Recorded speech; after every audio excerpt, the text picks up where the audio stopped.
সোনালি। আজকে আপনাদের সামনে চলে এসেছি নতুন একটি রেসিপি নিয়ে। আমি আজকে বানাবো ঘুগনি। ঘুগনি তো আপনারা সবাই বানিয়ে থাকেন, আমি কিভাবে বানাই সেটাই দেখুন। প্রথম থেকে শেষ পর্যন্ত রেসিপিটি দেখতে থাকুন, সঙ্গে থাকুন। উনুনে কড়াই বসিয়ে দিয়েছি। ঘুগনির জন্য প্রথমে আলুটা ভেজে নেব। কড়াই ভালোভাবে গরম হয়ে গেছে, এবারে ওতে দিয়ে দেব সরষের তেল। দিয়ে সরষের তেলটাও খুব ভালোভাবে গরম করে নেব। সরষের তেলটা খুব ভালোভাবে গরম হয়ে গেছে, ওতে সামান্য হলুদ গুঁড়ো দিয়ে দেব, তাহলে গরম তেলটা চারিদিকে ছড়াবে না। এবার ওতে ঘুগনির জন্য আলুগুলো ভেজে নেব। এই যে এইভাবে কেটে নিয়েছি আলুগুলো, এবার ওই গরম তেলে আলুগুলো দিয়ে দেব।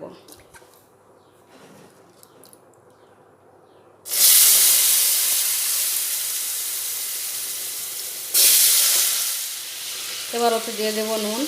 নুন যে যা স্বাদ মতো দেবেন। হলুদ গুঁড়ো। এবারে আলুগুলো খুব ভালোভাবে ভেজে নেব। আলুগুলো খুব ভালোভাবে ভাজা হয়ে গেছে, এবারে তুলে নেব।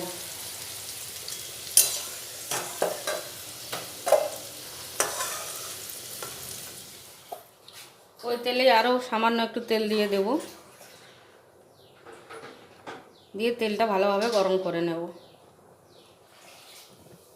তেলটা ভালোভাবে গরম হয়ে গেছে, ওটা ফোড়নে দিয়ে দেবো দু টুকরো শুকনো লঙ্কা। একটা শুকনো লঙ্কাকে দু টুকরো করে নিয়েছি। আর দিয়ে দেবো সামান্য গোটা জিরা। ফোড়নটা হয়ে গেছে, এবার ওতে দিয়ে দেবো সামান্য পেঁয়াজ কুচি। পেঁয়াজগুলো মিহি করে কুচিয়ে নিয়েছি এইভাবে। আর দিয়ে দেব নারকেল কুচোনো। নারকেলগুলো এইভাবে কুচিয়ে নিয়েছি।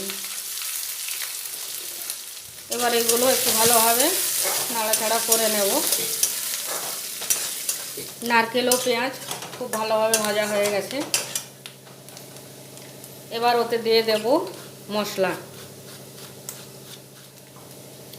ব্লেন্ডারে আমি পেঁয়াজ, আদা, রসুন, টমেটো, কাঁচা লঙ্কা খুব ভালোভাবে পেস্ট করে নিয়েছি, এর কিছুটা এতে দিয়ে দেব।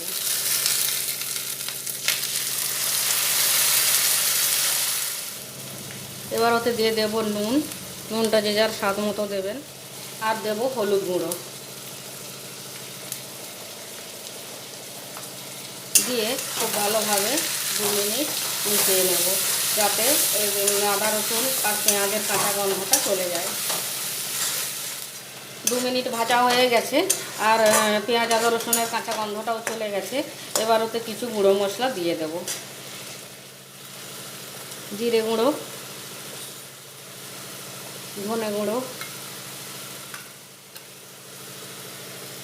সামান্য চিনি, কাশ্মীরি লাল লঙ্কার পাউডার, গরম মশলার গুঁড়ো দিয়ে খুব ভালোভাবে মশলাটা কষিয়ে নেব।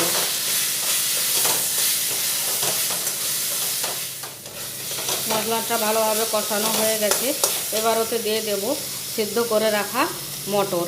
আমি এই মটরগুলি আগের দিন রাত্রে ভিজিয়ে রেখেছিলাম, দিয়ে আজকেই ভালোভাবে ধুয়ে নুন হলুদ দিয়ে জল দিয়ে সিদ্ধ করে নিয়েছি। এবার ওগুলো মশলাতে দিয়ে দেব।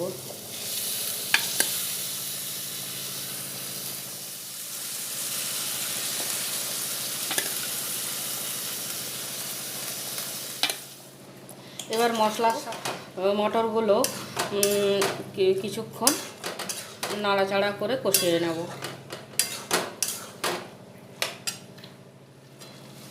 মটরগুলো মশলার সাথে ভালোভাবে কষিয়ে নিয়েছি, এবার ওতে আলুগুলি দিয়ে দেব। এই যে ভেজে রাখা আলুগুলো ওতে দিয়ে দিচ্ছি।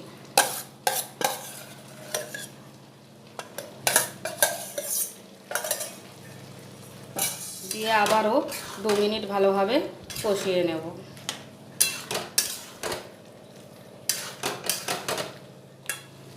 আলু ও মটরও মশলার সাথে খুব ভালোভাবে কষিয়ে নেওয়া হয়েছে, এবার ওতে জল দিয়ে দেব।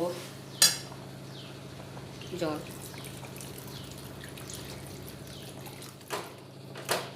এবারে আলু মটরগুলো খুব ভালোভাবে সেদ্ধ হওয়া পর্যন্ত রান্না করে নেব। ঘুগনিটা হয়ে গেছে, এবার ওতে দিয়ে দেব ধনেপাতা কুচি, দিয়ে একটু নাড়াচাড়া করে 1 মিনিট ফুটিয়ে নেব, তারপর নামিয়ে নেব। ধনেপাতা কুচি দিয়ে 1 মিনিট ফুটিয়ে নিয়েছি, তরকারিটা হয়ে গেছে, নামিয়ে নেব।